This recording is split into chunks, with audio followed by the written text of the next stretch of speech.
Suspensions, a form of discipline that removes students temporarily from the learning environment, are used to address unwanted behaviors in the classroom. While suspensions have been a common form of school discipline for many years, they become problematic when they reach high rates and when they disproportionately impact specific groups of students.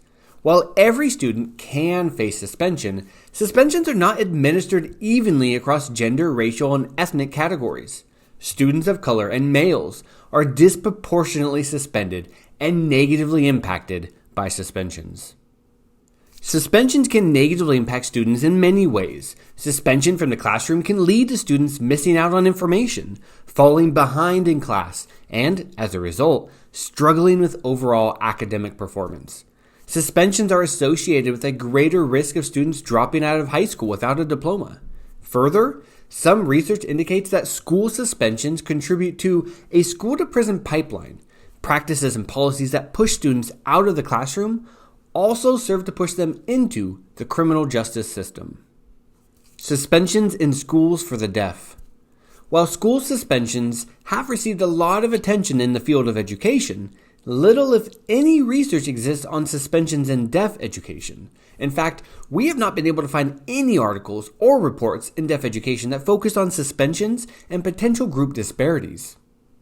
We collected data ourselves, selecting one residential school for deaf students and using data available in the public state database. We initially collected data on 2 deaf schools, but decided to focus on one since the data told a similar story in both schools. That is, high suspension rates in previous years and improved rates more recently. Additionally, focusing on just one school allowed us to go more in depth. Based on this data, 4 main findings stand out. The school's average suspension rate was alarmingly high compared to county and state averages. Over the last 4 years, the deaf school's suspension rate was never lower than 16%. The suspension rate for the county and state in which the school was located never reached above 4%. In 2018-2019, the most recent school year for which data are available, the state's average suspension rate was 3.5%. The county's was 3.2%, and the deaf schools was 17.4%. Overall, students of color were more likely to be suspended than their white peers. Across the 4 years, suspension rates varied significantly among racial ethnic groups.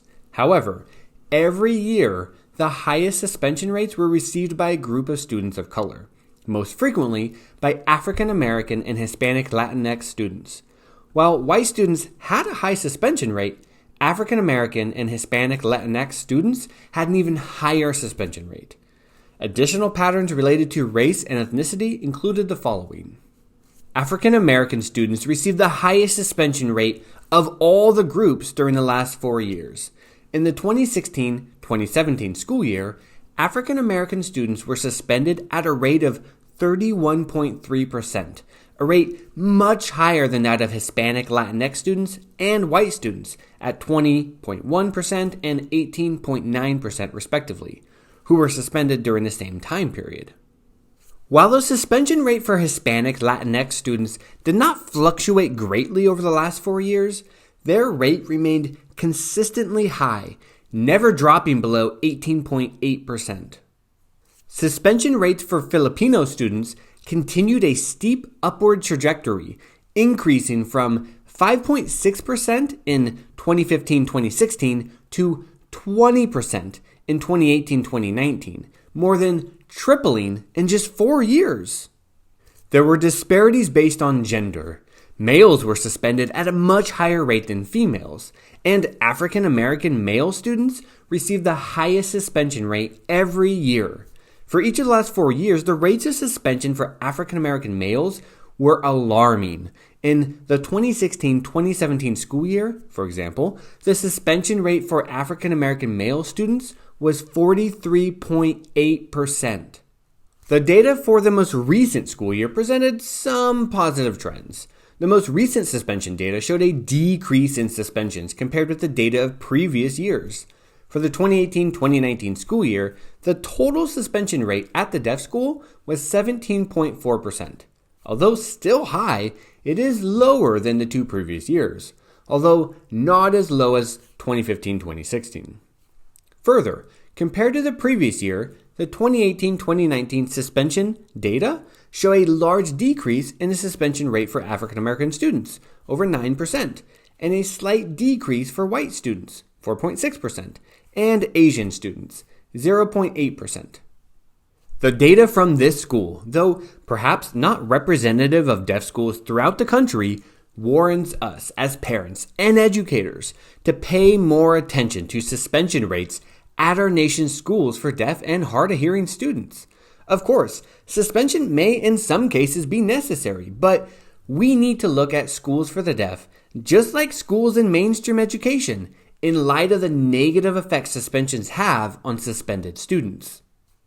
To do this, school administrators, teachers, and staff, with the involvement of parents, need to consider what their suspension policies are. They need to consider their suspension rates, and they need to consider if racial, ethnic, or gender disparities exist in policy implementation. The data may be especially concerning because deaf students of color who receive the highest rates of suspension also performed lower academically than Asian and white deaf students at the school. For example, state data show rates of achievement for Asian and white deaf students in meeting the English language arts literacy standard that are low, but higher than those of African American and Hispanic Latinx students. In 2018-2019, for example, 15.38% of Asian students and 3.03% of white students exceeded the standard, and 7.69% of Asian students and 9.09% of white students met the standard. In comparison, no African American or Hispanic Latinx students exceeded the state standard, and not one African American student and only 3.70% of Hispanic Latinx students appear to have met it. Of course, we recognize that these data are just numbers and do not reveal any full story. Many factors could have an impact on suspension rates. We are unaware of the practices and policies of the school. We are unaware of the reasons for suspensions or the school's practices and policies related to suspension. We do not know if the school is aware of its suspension rates, the patterns that the rates reflect, or if steps are underway to address the high rates of suspensions.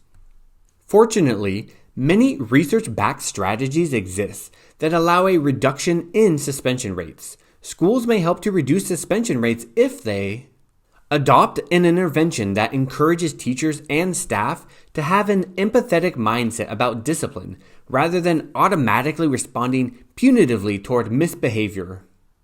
Practice restorative justice as an alternative to suspensions when students misbehave. Provide professional development focused on unconscious bias for teachers and staff. Enhance school resources to identify and support students who have experienced adverse childhood experiences. Adopt a strength-based view of educating African American boys. Train and support teachers in implementing culturally responsive positive behavior supports. Suspension and its implementation are a social justice issue. To create learning environments that foster academic achievement and inclusion, we, as educators who care about the lives of our deaf and hard of hearing students, need to ensure we address the suspension data at our schools. The data for most schools is publicly available and can help educators and families bring attention to this too often ignored area of education that has significant short-term and long-term impacts on all students, but especially students of color, and especially students of color who are male.